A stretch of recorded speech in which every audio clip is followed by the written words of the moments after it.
What's up, guys? Jason, DLT Trading, here with my good friend Matt Martin, Vehement Knives. What's happening, gang? So we are live down here at Blade Show. We're going to be dropping some of Matt's brand new Foreman Yeah, tomorrow. I got one in hand right now. Saturday, noon Eastern, correct?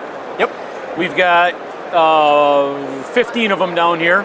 8 that are in the custom finish that you did for Blade Show. Yeah, we did a very limited number just for the show this year. Two-tone finish, correct? Yep. We also have these on the website, so if you're not down here in Atlanta at Blade Show, you can still participate. Go to the DLT website, DLT drops in the upper left-hand corner. You'll see the drop page for your products. We also have a Blade Show landing page. Those drops would also be on there. So we've got, if you're here in Atlanta, we've got the Blade Show configuration. We've also got 7 that are inline configuration. They would be satin tiger lips and then the satin finish. Okay. Yeah. So talk to us a little bit about the Foreman, what the knife was designed for, kind of the genesis of how it came about, why somebody might be interested in owning one of them. Yeah, so the Foreman's actually, it's an old design of ours. We had designed this probably 2015 plus or minus, 2014, 2015. And the reason it got its name is I had sold one of the original custom variants to a good friend and customer of ours, and he happened to be a construction worker in the state of New York. And he was a foreman, that's where the name came from. And after him carrying it, this gentleman carried it for so long, we actually went through 3 sheaths. Like, he used and abused it, and he kept kind of lauding its praises. And we wanted to introduce something to our production line that was a little bit thinner, a little bit more wieldy, kind of in contrast to the brute force of the grunt, in an EDC size. We wanted something a little bit lighter weight and a little bit slimmer, but still really capable. So that's what we did, and we came out with the Foreman. It's our lightest, thinnest EDC to date, but still very capable. Absolutely. A little bit of history on the gentleman that kind of was the genesis of the Foreman. The man is a very not only a hard worker in New York City, but a very avid knife collector that has a knife collection that is worth more than my house is beyond the shadow of any doubt, probably multiple times. And the fact that he carried it daily, I think, speaks volumes, right? Like, of all the knives that he has to pick from, this is the one that he's carrying and has for a number of years. Yeah. So that says something. I then got to see, didn't you make a custom for somebody, and then I saw that custom? Because I never saw the original one. So I blanked out 3 of them back in the early 20-teens. I blanked out 3 of them. I'm going to say his name. It's Jimmy Mack. If you're in the knife circle, you guys know Jimmy Mack. I just want to give him a shout out on this. I made one for Jimmy Mack, and then I finished one later on, basically, and that's how the custom started coming together as the pre-production. So then I saw the one of those through social media, and I told Matt, I said, hey, make me another one. So the one that you made for me, I think you then made that one, right? Oh, yeah. That wasn't one of, So he made me one, and I was like, man, I love this thing. It's got to go into production.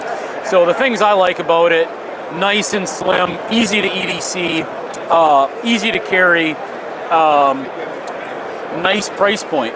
These things start, I believe, at about $310, $315. They're about. That's going to be the opening price point on these, and that was a conscious decision, to be honest. I mean, we saw that the economy was kind of getting a little funky, and we had released larger knives in the past, and we thought that it would be important to release something small, approachable from a price perspective, and usable. Like, in my mind, it's a reputation builder because it doesn't have to sit on a shelf. It can ride very comfortably on your hip and get used every day. Right, so I think this is, if you've heard of Vehement Knives or you haven't heard of Vehement Knives, but you like high quality stuff, this is a great entry model, right? Totally. It is something that you can carry daily. The price point doesn't break the bank.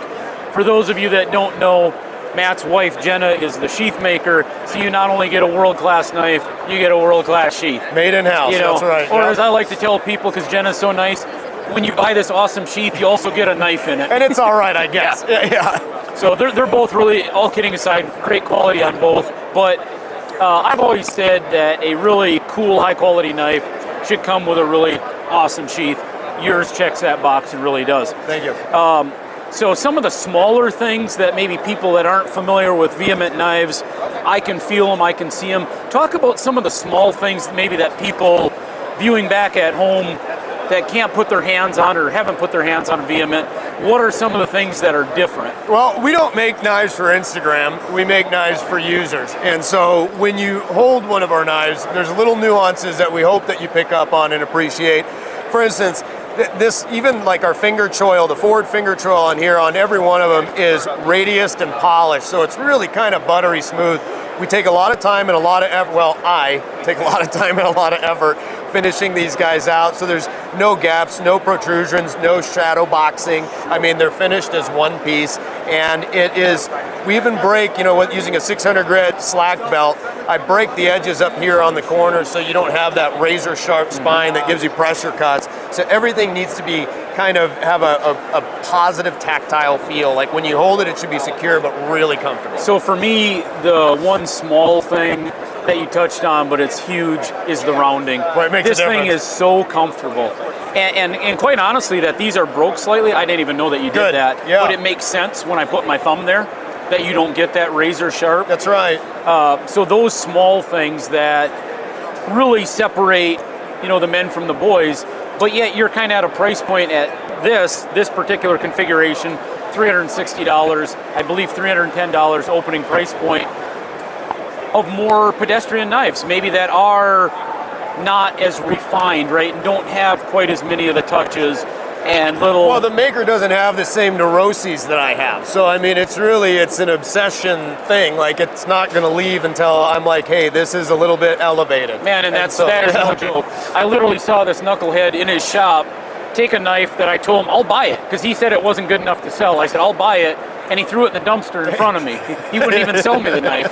So either he doesn't like money or he's just a crazy perfectionist. Right. I'm not sure which. I think they go hand in hand. I was saying maybe it's both. Maybe it's both. He's also known for his tiger lips finish. This is a satin tiger lips. Really cool finish on his blades.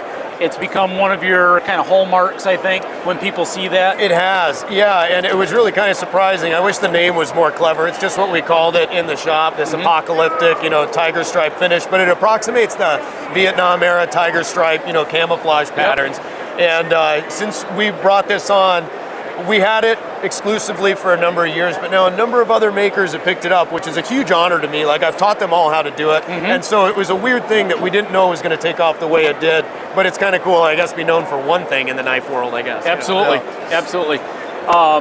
It isn't what I think of. When I think of Vehement Knives, I think of your almost borderline crazy level of perfectionism, but it's why I personally own a good number of your knives. Yeah. That perfectionism, that never wanting to settle for second best, never saying good enough, never saying, hey, we need money, let's get these out the door.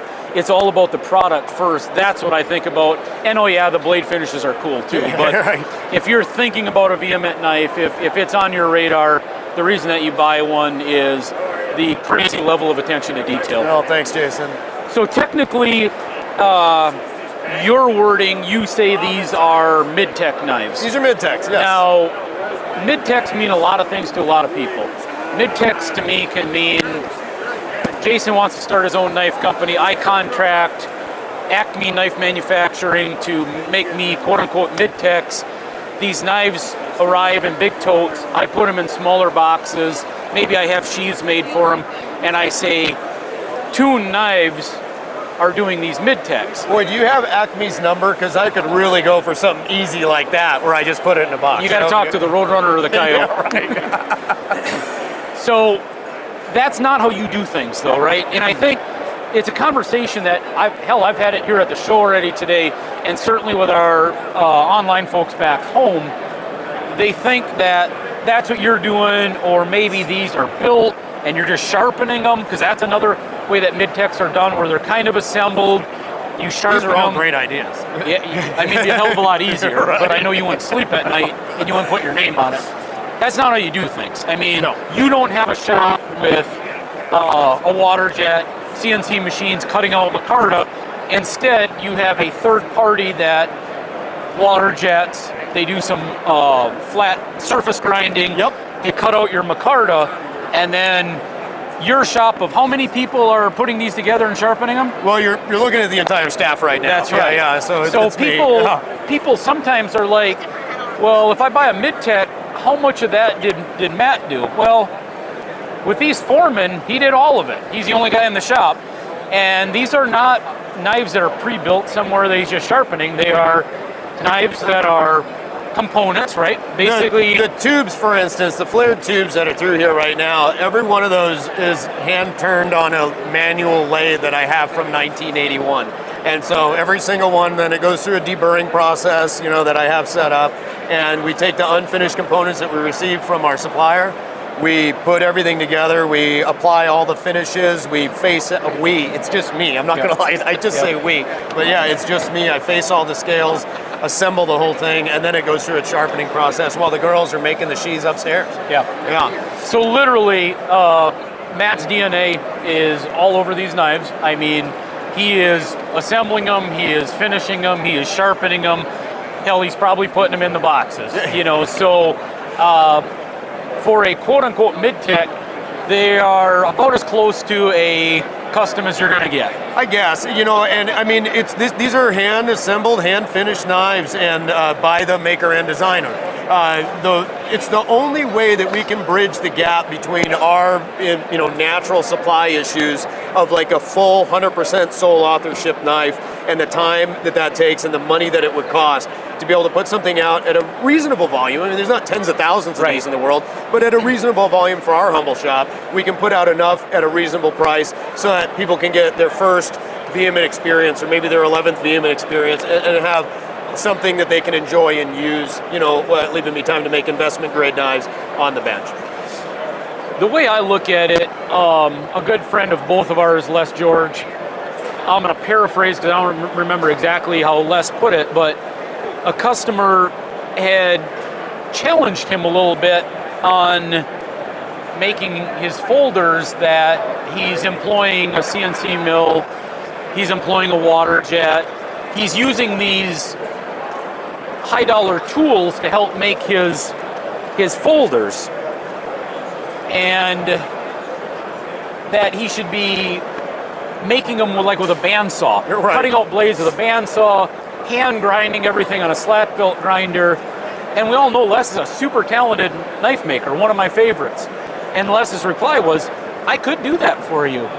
I could literally make it with a bandsaw and sander and the whole 9 yards, but your $500 knife would be a $2,000 knife. And it wouldn't be any better, right? It wouldn't be any better. In fact, it might be not quite as good, but probably about the same. Yep. Because he's a perfectionist too, so it'd probably be as good. But that's the way I look at it. By you having access to somebody that can get you some parts, you're getting the benefit of a custom of yours, same fit, finish, sharpness, quality, awesome sheath in a little higher production, a little lower price point. That's so right. It's a real win for everybody. The guys that are in the Vehement camp, they're all going to buy these already. Those of you watching the DLT channel that aren't familiar with Vehement Knives, when we start getting more of these in and do larger drops, I encourage you to give them a try and give them a try. Everything you buy at DLT has a 14-day money-back guarantee. And everything we put out of the shop has a lifetime guarantee. So if you want to try one and you get it and you say, hey, this isn't for me, stick it in a box, fire it back to us. I don't expect we get many back, though, because a picture on the website is one thing, but putting these in hand, whole nother level. Just hoping. Yeah. And it's a pleasure, Matt. a pleasure. Yeah. Too. Thanks, buddy. As always. And again, tomorrow, 12 o'clock Eastern for the drop here live at Blade Show, as well as back home on the DLT website. Thanks for watching, guys.